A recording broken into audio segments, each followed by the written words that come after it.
All righty, folks, we are going to talk about mortgage rates, the Fed, conventional DSCR, cost versus price. But first, I want to talk about interest rates 2025 because I think there's a lot of people in the real estate industry, in the mortgage industry, that are making plans about interest rates in 2025. And near as I can tell, you are all wrong. You are making plans on a number that, frankly, I don't see coming. And we're going to have this conversation with Jonathan from Convey Home Loans, who's either going to agree or disagree or something. How you doing, buddy? I'm all right. How are you? I'm doing well, man. So I have seen a lot of people in the real estate industry start talking about 2025. We obviously had the Fed come in with a big 50 basis point move. I think another big 50 is coming in November. The market is pricing in 75 for the rest of the year, with more to come in 2025. I think that has led a lot of people that don't understand mortgage to assume, and worse, build plans around the 30-year mortgage having a 4 handle on it sometime in 2025. And I do not see that happening. I don't even see it getting close to a 4 handle, but I thought we should talk about it. You're in the industry, you see what's going on, and I could be wrong. Well, I mean, just to clarify, four handle without buying it down, right? We're talking Correct. about Just four handle at par, right? par. Par. Um, I mean, I agree with you. I think there's no way, unfortunately, right? There's no way the rates drop that far in the mortgage rate side because that would cause, again, the cycle that we literally just kind of almost came out of, and then he just kind of didn't keep us out of it, right? He could have just stamped it out, but he said no. Right. Um, so I feel like we're going to be slowly back in that cycle, but even in the downtrend of it, like we've never expected rates to come down as fast as it went up, Mhm. right? And not nearly as fast as it went down back in 2020 Yeah. when right after COVID. Yeah. So I I think think that's not a repetition. I think what most people are getting wrong is they don't understand yield inversion versus yield steepening. So for the novices out there, for the last couple of years, the short end of the curve had an interest rate that was higher than the long end, which meant that mortgages, which are priced basically on the 10-year plus a spread, had a unnaturally low number. I believe what has already happened and likely will continue for the foreseeable future is it will get steeper. What does that mean? That means all these rate cuts that are coming will impact the short end.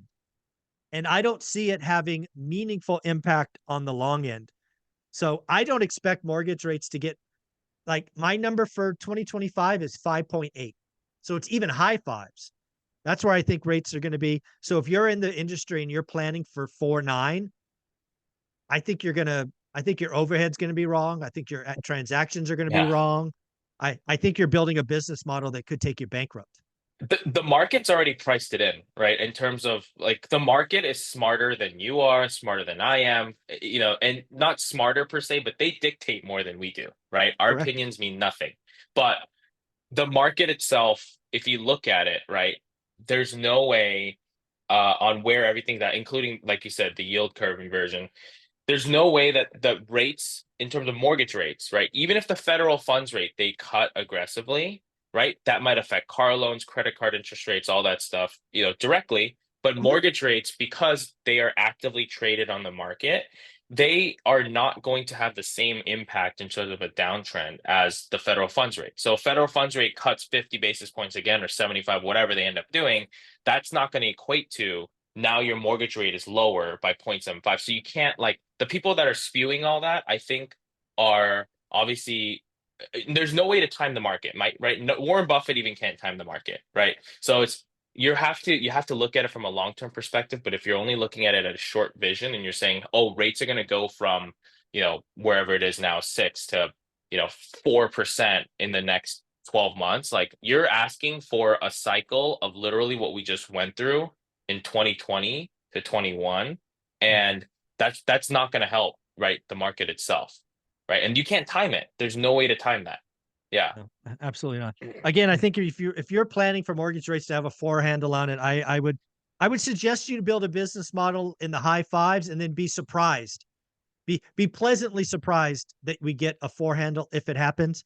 I would not build a business model with a 4 and then be surprised it has a high 5. I think that would be a disaster for someone. But let's talk about the refi boom. This is something I brought up 6 or 8 weeks ago. This week, according to Mortgage Business Daily, refinance is up 175% year on year, 20% week on week, which is nothing to sleep on.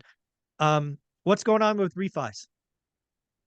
Refis are busy right now, and I'm seeing a lot of people inquire about them and ask about them. But in terms of, I'm still seeing, unfortunately, appraisals kind of come in low in some cases for refinances. Um, but across the board, refinances cash out has been obviously very hot. And actually, I've been doing a lot of rate and terms just to lower payments and rates from what they got into maybe a year or two ago. That was my number one question for you on this refi boom. And again, I have some PTSD from the crisis last time. Roughly, what is the percentage rate and term, i.e., homeowners payment goes down versus cash out refi? What's the rough split? I'd probably say like 60-40. Which way? 60% cash out, 40% rate and term. Oh, Yeah. we're treating our homes like ATMs again. Yeah. Because I mean, if we kind of talked about this, but your home, right? You have equity sitting in there. You can't pull it out unless you refi. Mhm. Back last year, if you wanted to refi to pull that cash out, it didn't make sense because the payment went up No. too much. Yeah. Now you have options to buy it down to 5, buy it down to 4, whatever it is, and now you can make the payment make sense to tap into that equity. As long as they're not going out buying Lambos, and just reinvesting it into the market, I think it's a pretty good deal. Okay. But in terms of treating it like ATMs, I mean, that's a crude way of saying it, but I mean, I guess you can kind of tap in that way. Yeah. Again, I just have PTSD from last time. Again, this is just the start. Hopefully it doesn't continue. But yeah, I mean, there are a lot of great reasons to take cash out. Absolutely. There's also a lot of bad reasons to take cash out of your home. So we'll see where this goes. Let's talk about rates. Again, we did get that 50 basis point cut. So rates clearly went down in the mortgage market, right? Yeah, absolutely. No, just kidding. Rates went up, unfortunately.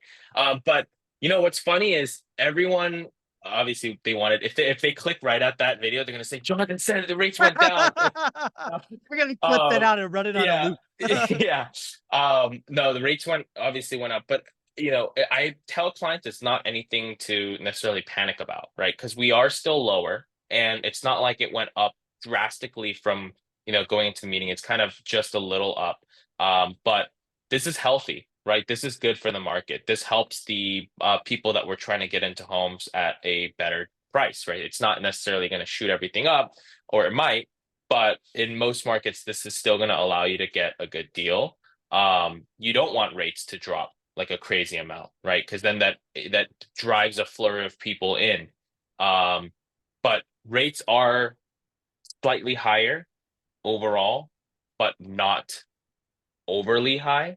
I think we're gonna ride this flat line, if anything, up and down a little bit. There's like a new rectangle, I think, being formed, and I think we might be in that area in space till the end of the year.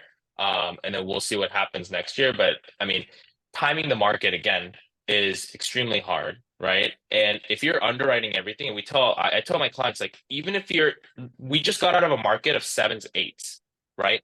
And now everyone's panicking about 5, 6, and 4. Mhm. It's like, why are you doing that now? Just if you underwrite it and it works at 7 or 8, then it'll work at 5 or 6 even better. So just Yeah. if you want to be conservative, just keep underwriting at 7, right? Let's say, or 8, and make sure you have that extra spread so that when you're actually going into purchasing something, you can be, like you said, pleasantly surprised on having the extra margin built in. Yeah, I'm starting to hear more and more people. More and more people are saying the Fed's cutting. I'm gonna wait. Yeah. And there are some people waiting right now that could save 350, 400 bucks. There are some people now that could have an 8, 10, 12-month payback period. And they're waiting for some big move down because they don't understand yield inversion versus yield steepening. I do not think rates are going to go down as far or as fast. So if you're working with a mortgage professional and you have a 8-month payback, 10-month payback, you might want to consider it, because do the math. I mean, just do the math. Let's say you're right and rates go down a quarter over the next 6 months. An extra quarter probably means you're saving $38 a month. Mhm. But guess what? You just spent 6 times 400 to save $38. Yeah. So, folks, you got to work with a professional. There are reasons to do rate and term. Cash out scares me, but again, work with a mortgage professional that will tell you the truth. I'll tell you Um, something interesting really quick. So obviously Streamlines, which is FHA going into FHA, and VA Earls, which is VA to VA. I've been having clients that can save $400 to $500 a month on their payment just from doing the interest rate wow. reduction. Turn it down. What are you doing? It's a They streamline. they turned it down, and the reason they turned it down is because they didn't want to do it again once the rates drop further, right? So to your point, like I'm seriously having these conversations with clients. Hey, you're going to be saving $400 a month, right? And what you want to do is you're telling me you want to wait another 12 months, 6 to 12 months, whatever, not save 2,400 now, right? Going forward. Yeah, Um, that is. but I mean, we can only advise, right? And there's nothing we can do in terms of making people do anything, right? At the end of the day, it's their choice. So But let me ask you a question about streamlines. Let's say the underlying loan's $250,000. Let's just pretend for a minute. mhm, It is my understanding, again, not in the industry, that these streamlines in EARLs, FHA to FHA, VA to VA, the costs are very minimal, right? extremely. There's an appraisal, some No closing appraisal, costs. No appraisal. Oh no shoot, no appraisals, appraisal. no So appraisals, and no income. so on a 250K loan, are we talking 2,500 bucks, 5 grand? What are we talking rough costs? I mean, probably around there. Title, escrow, impounds, whatever Yeah. that ends up being, right? So let's split the difference. 3,750. And if you could save $400, that's a payback period of 10 months. Hmm. What are you doing, people? Seriously, what are you doing? That's crazy.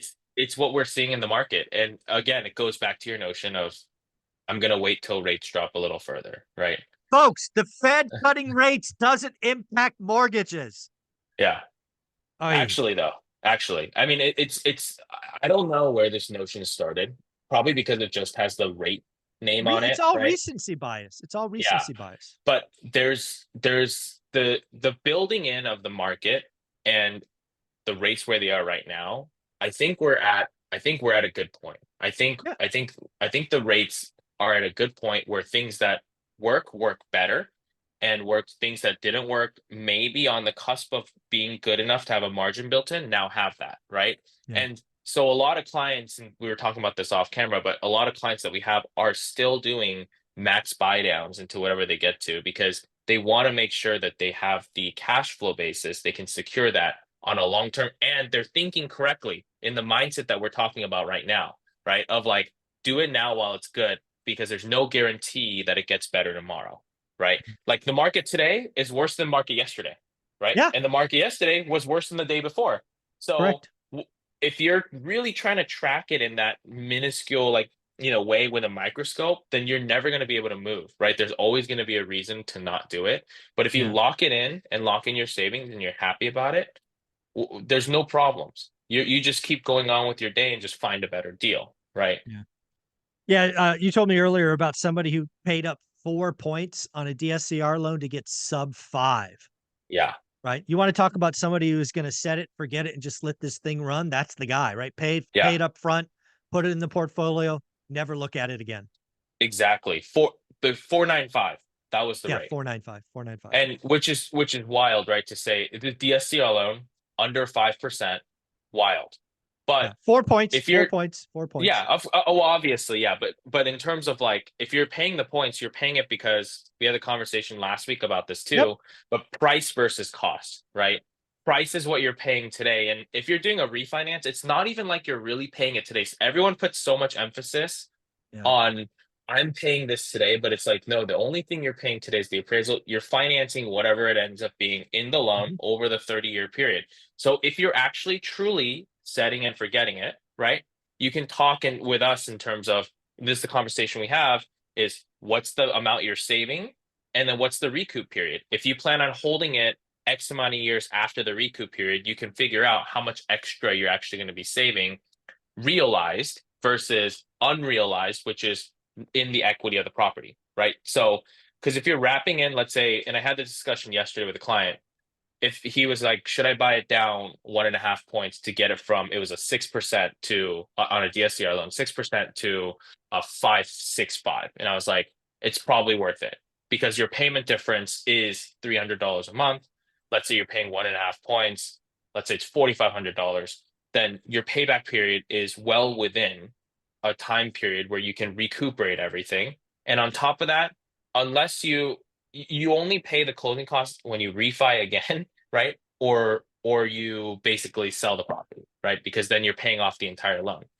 But if you're building it in, you have to kind of factor in what it actually is amortized over the period of time, and then what you're actually paying at the end when you refinance. So when you're price versus cost is a long term. If you refi 3-4 times just to chase the rate down, right? Then you're going to end up paying more than potentially 2 to 3 points to do the loan right the first time and just ride it along the whole way. If you were Yeah. going to do it anyways. Yeah. Love that. Love that. Well, Convoy Home Loans is the type of firm that will look at situations, tell you when it's a bad idea, advise you when it's a good idea. If somebody wanted to reach out and get something started, maybe review a quote they got somewhere else, how do they do that? Go to convoyhomeloans.com and let us know you came from where at. Folks, you got to tell them you came from ORAT. If you don't, you're going to get stuck in a queue. But if you say ORAT, you're going to get one of the two principals, this young man, Jonathan, or Dustin, who is celebrating his birthday today, folks. Do me a favor, leave some birthday wishes below for Dustin. I know he will appreciate it. Guys, you're amazing. Take care. Thanks, Jonathan. Thank you.